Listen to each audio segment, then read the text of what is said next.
So, can you maybe just begin by walking us through your career journey and what led you to where you are today?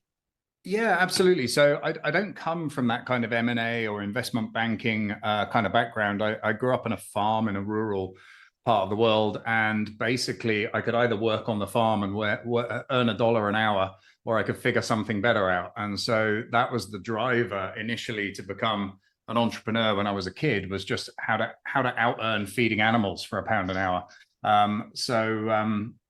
Yeah, I basically took to selling everything. I saw school as a marketplace rather than an educational facility.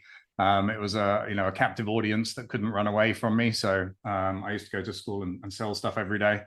But I left school at a younger age to pursue a business that I'd already started, selling watches and jewelry and other things.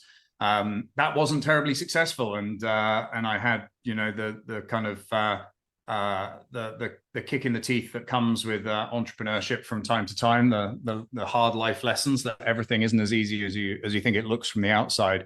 And I think that was useful